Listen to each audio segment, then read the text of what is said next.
Bonjour, eh bien, nous étions avec le fameux petit Yitzhak Luria, qui deviendra le grand maître que l'on appelle le Harizal, le fameux Ari Akadosh. Et il a 8 ans, il fait partie d'un mouvement de renaissance du judaïsme après la terrible catastrophe que le peuple juif en Espagne, les juifs séfaradim, les juifs qui étaient en vérité la plus grande communauté, la plus puissante communauté du monde, la communauté séfarade des juifs en Espagne, était au niveau du nombre et au niveau de l'importance, de l'impact qu'ils ont eu dans le monde, la plus grande communauté, la plus puissante communauté juive du monde. Eh bien, avec l'expulsion des juifs d'Espagne et l'Inquisition, tout s'est écroulé, mais ces juifs héroïques qui ont traversé les affres de l'histoire de cette fin du Moyen-Âge, de ce début de la Renaissance en Espagne, vont reconstruire quelque chose d'encore plus puissant, encore plus beau et plus pur dans l'Empire ottoman et particulièrement en Terre Sainte, qui est à cette époque-là sous la domination de l'Empire ottoman des Turcs. Les Turcs, le sultan de Turquie, qui accueille les Juifs à bras ouverts et qui sait que la puissance de l'Espagne provenait de ces Juifs.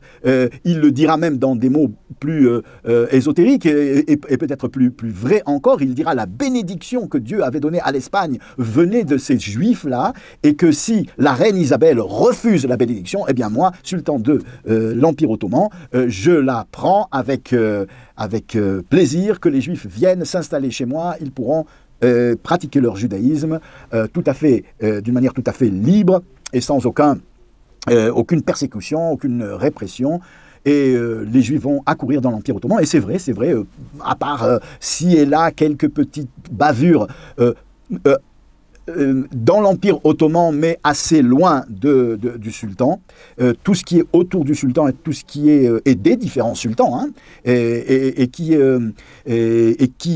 et sous le contrôle du pouvoir central, eh bien, sera toujours favorable aux Juifs, à tel point que quelques siècles après, le judaïsme est tellement puissant que en fait, depuis le début, mais ça va aller qu'en s'accroissant, jusqu'à la fin de l'Empire ottoman d'ailleurs, une autonomie qu'on n'a pratiquement jamais vue jusqu'à présent.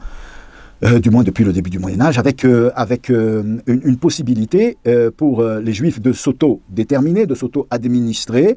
Ils ont des tribunaux qui ont force de loi, c'est-à-dire que les décisions rabbiniques des différents tribunaux rabbiniques des différentes communautés juives de l'Empire ottoman ont force de loi dans l'Empire ottoman. Et les non-juifs, les musulmans, vont se faire juger par les tribunaux rabbiniques, parfois, lorsque ils ont des litiges avec des juifs, ou même entre eux, parce qu'ils savent que le jugement sera plus équitable, sera plus juste, et la justice rendue par ces tribunaux-là a plus de prix, a plus de valeur au niveau officiel dans l'Empire ottoman que la justice des musulmans eux-mêmes. Alors, dans ce foisonnement de cette renaissance, eh bien, il y a un personnage, un petit enfant qui vient de naître en 1534, d'un père qui s'appelle Shlomo Luria, qui est un Ashkénaze qui vient donc des régions de l'Europe centrale. On avait dit que c'était un neveu du fameux Marshall, et qui met au monde, après une période où pendant de longues années, ils n'ont pas eu de descendance, mais un enfant qui leur est annoncé par le prophète Élie. Il l'appelle Yitzhak. Le prophète Élie viendra être le sandak, le jour du Brit Mila de ce Yitzhak Luria, de la famille Luria, fils de Shlomo. Et il devient très très rapidement une lumière éblouissante. À l'âge de 8 ans, il devient orphelin, son père décède, et sa mère, qui ne veut pas profiter de l'aumône que la communauté lui propose, va travailler pour nourrir ce petit garçon afin qu'il puisse éclairer le monde par sa lumière en matière de Torah, qui déjà à 8 ans éblouit tous les maîtres d'Israël et même plus loin. Et que peut faire une pauvre femme au temps de la Renaissance dans ces pays-là toute seule? Bien rapidement, la situation économique devient extrêmement précaire pour la famille, cette petite famille, donc la mère et le fils, le petit Yitzhak Luria, et elle décide de quitter Israël et d'aller rejoindre son frère qui habite au Caire. Son frère est un riche commerçant, un homme qui a des relations dans le monde de la finance. Il s'appelle Mordechai Francis. Il habite au Caire et depuis très longtemps, il n'avait pas vu sa sœur. Et il l'accueille à bras ouverts et il va promettre l'assistance à sa sœur. Et puis surtout, ébloui par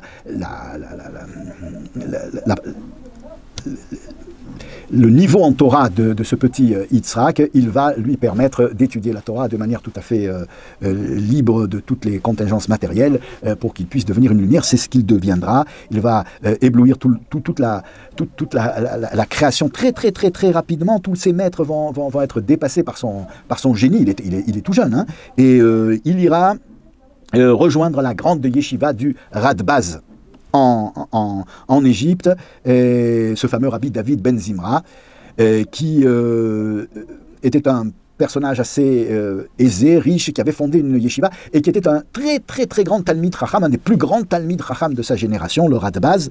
Il vient d'Espagne, il fait partie de ces juifs exilés qui ont quitté l'Espagne. Il a été un certain temps installé au Maroc, à Fès, et puis il fera le voyage jusqu'en Égypte pour rejoindre la terre où avait brillé le Rambam. Et quand je dis briller le Rambam, à cette époque où le Rambam était, lui aussi, avait quitté l'Espagne et puis s'était installé au Maroc et puis au Caire, et il avait été tellement lumineux autour de lui que le roi Saladin, l'empereur Saladin, l'avait nommé roi des Juifs. Eh bien, depuis cette époque-là, en Égypte, on a de génération en génération une férule du judaïsme qui prend ce rôle dans le judaïsme on l'appelle le naguide, mais vis-à-vis des populations musulmanes, il prend ce rôle de chef de la communauté, de roi, de raïs du peuple juif. Alors c'est vrai qu'au temps du Rambam, il y a peu de juifs dans ces régions-là, mais dès que les juifs d'Espagne arrivent, eh bien ils vont prendre une grande importance et les autorités vont nommer le Radbaz, Rabbi David Ben Zimra, à ce titre-là, à cette fonction-là, d'être le chef, le raïs, le roi des Juifs de cette époque. Et il est aussi, comme nous venons de parler du Rambam qui avait suivi ce parcours-là, eh bien, il suivra à peu près le même parcours et il va briller justement dans son œuvre d'explication et de commentaire du texte même des écrits du Rambam, notamment le Yad HaChazaka du Rambam. Alors, le petit Yitzhak Luria va rentrer dans sa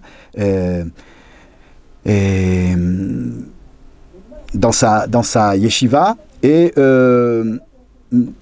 déjà à l'époque du Radbaz, bien des choses vont changer parce que les Juifs espagnols arrivés dans ces régions-là du monde vont remettre à l'heure certaines pendules du judaïsme qui, à cause des siècles et puis de l'isolement de ces communautés et de l'usure due à la précarité de la vie dans ces régions-là, avaient pris un certain retard. Donc des réformes dans les structures de la prière. Par exemple, dans ces régions-là, les Juifs ne priez pas le texte de la Hamida, le fameux texte des 18 bénédictions. Il y avait un érudit qui les connaissait, qui les récitait par cœur, et les autres écoutaient, répondaient Amen. Le Radbaz va ramener la façon dont les Juifs priaient en Espagne, et d'ailleurs en Ashkenaz aussi, celle de réciter, que chacun ait un livre où il puisse lire la prière ou réciter la prière des 18 bénédictions, l'Amida, la prière centrale des différents offices, et puis que le chantre reprenne, le chazan reprenne la prière une fois que le public, le Kahal, a terminé sa prière silencieuse.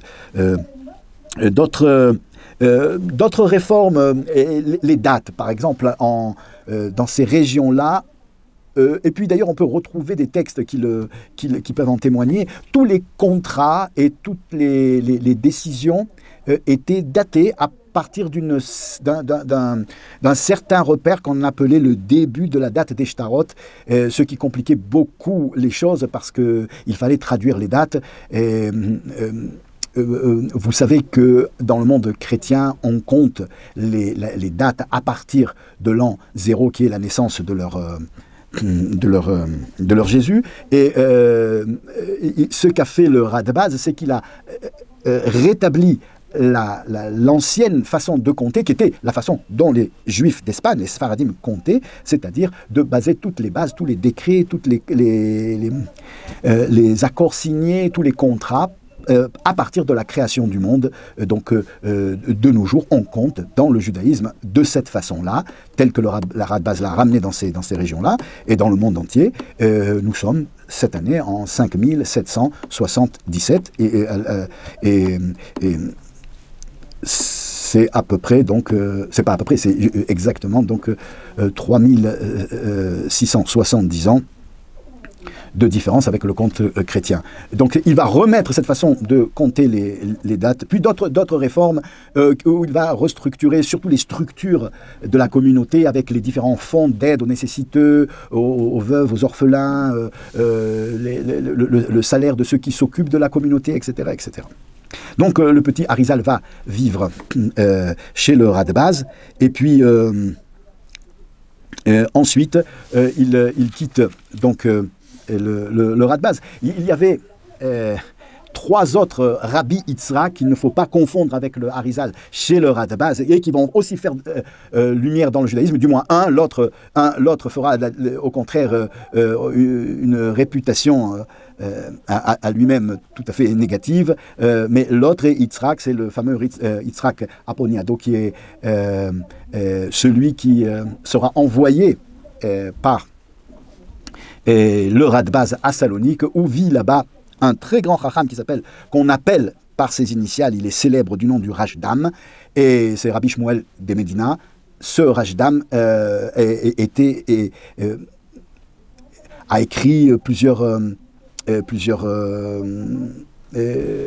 a compilé plusieurs responsables qui sont extrêmement précieux, et à l'époque donc où on parle, il était coincé par une fameuse histoire qu'il n'arrivait pas à débrouiller. Lui était donc le Dayan, était le juge rabbinique. Il fallait qu'il donne une décision sur un litige où une jeune fille était prisonnière entre 3 prétendants qui arguaient qu'ils étaient l'époux de la jeune fille. C'est-à-dire 3 personnages qui sont venus au Beddin dire qu'ils avaient épousé cette fille, et qu'ils avaient donné des kiddushin qu'elle avait acceptés, et qu'ils étaient le mari légitime, donc que les autres étaient des imposteurs. Un des prétendants est mort, et il restait donc 2 prétendants qui se sont présentés devant le Beddin où le Rashdam était juge, et l'un des prétendants avait loué le service de faux témoins qui sont venus détruire le témoignage des témoins de l'autre prétendant, en disant qu'ils ne pouvaient pas témoigner que l'autre avait donné les kiddushin, donc avait pris pour épouse cette jeune fille, puisque eux-mêmes étaient de faux témoins, parce qu'ils avaient mangé des choses interdites qui les rendaient leur témoignage invalide, caduque. Alors, le Radbaz va envoyer ce Yitzhak Aponiado, et c'est de là qu'il va être célèbre, à ne pas confondre avec Rabbi Yitzhak Luria, bien qu'ils étudient ensemble, ils sont dans la même yeshiva, ils ont à peu près le même âge, ils sont des Lumières tous les deux, mais le Arizal était bien plus grand. Rabbi Yitzhak Aponiado arrive à Salonique, chez le Rashdam. Salonique était une ville où la majorité, où beaucoup de Juifs espagnols sont venus habiter, mais il y avait aussi des Juifs qui venaient d'Europe centrale, et qui étaient qui se sauvaient des pogroms et des persécutions d'Europe centrale, et puis une communauté d'origine qui, depuis la nuit des temps, enfin depuis la destruction du temple, même avant, habitait Salonique. Il y avait 3 communautés à Salonique, et c'était une ville tellement puissante au niveau du judaïsme que pendant des siècles, Salonique a été une ville où la majorité de la population était juive, et était organisée en différentes communautés. Donc le Rashdam était ou le plus grand maître à cette époque à Salonique. Et le Rabbi Yitzhak Aponiado va le sauver. Il est envoyé par le Radbaz. Comment il le sauvera? Bien tout simplement en confondant les faux témoins, en les amenant à témoigner qu'ils avaient vu les témoins de l'autre partie consommer des animaux autorisés, et en disant qu'ils étaient des animaux impurs. Il les a donc confondus, et de cette manière rusée, il a pu déjouer l'affaire, et le Rashdam a pu trancher. Donc Retournons chez le Radbaz. Et le petit Yitzhak Luria, donc, qui est devenu déjà maintenant un personnage, à l'âge de 15 ans, on va le marier, et il va quitter la yeshiva du Radbaz pour s'attacher à un autre maître, le fameux Rabbi Betzalel Ashkenazi, celui qui écrira la Shita Mekubetset. C'est un rassemblement de commentaires sur le Talmud, une œuvre extrêmement précieuse pour les érudits. Et le Harizal, lui, écrira une partie de cette Shita Mekubetset, mais la partie écrite par le Harizal va disparaître. De nos jours, on n'en retrouve aucune trace. Et à l'âge de 36 ans, il va quitter l'Égypte et venir s'installer en Israël parce qu'il a reçu l'ordre du prophète Élie. Pendant une très grande période, il allait tous les jours, alors qu'il était marié, il allait s'exiler sur les bords du Nil où il restait en contemplation et où il rentrait dans des méandres d'élévation spirituelle qui l'a mené à des hauteurs inimaginables dans la spiritualité. Il jeûnait, il se mortifiait et il ne revenait que le Shabbat où il ne prononçait aucune parole profane et il ne parlait que dans le Lachon HaKodesh, même avec sa femme. Et puis, dès que le Shabbat était terminé, il retournait s'exiler sur les rives du Nil. C'est là qu'il a rencontré un homme qui lisait un livre sans savoir de quoi ça parlait. Il s'est approché de ce vagabond et il a compris que le livre parlait de choses extrêmement éthérées, extrêmement hautes et qu'il y avait des secrets d'une puissance phénoménale. Et il lui a demandé, est-ce que le Harizal demande à l'homme, est-ce qu'il sait de quoi parle le livre? Et l'homme lui dit, je suis un Bnei Anoussim, c'est-à-dire un fils de Maran, je viens d'atterrir ici, on a quitté l'Espagne, poursuivi par l'Inquisition, j'ai apporté ce livre, je ne sais pas de quoi il s'agit. Eh bien, c'était le fameux Zohar, texte du Zohar, qui avait été découvert en Espagne il y a quelques décennies auparavant et qui lui est arrivé de manière miraculeuse dans les mains. Le Harizal va le prendre, va rentrer dans ce Zohar et l'approfondir et à partir de ce moment-là, il concevra une révolution dans le monde de l'explication du judaïsme. On en parlera dans le cours prochain. Sur ces rives du Nil, Eliyahu Hanavi va lui apparaître et lui demander de quitter l'Égypte et de monter en Israël dans la ville de Tzfat, parce que là-bas, il a été envoyé une âme dans un corps d'un certain jeune juif d'une élévation spirituelle incommensurable qui s'appelle Rabbi Chaim Vital, et que lui, Rabbi Yitzhak Luria, le Harizal, a été envoyé sur terre pour lui révéler cette révolution au niveau de l'explication du judaïsme et des profondeurs de la Torah. Comment cela se passera, en quoi consiste cette révolution, comment va-t-elle être acceptée et quel chemin elle va se frayer dans l'esprit des sages de cette génération et jusqu'à nos jours. C'est ce que nous verrons dans le cours prochain, si Dieu veut. Et donc, à bientôt.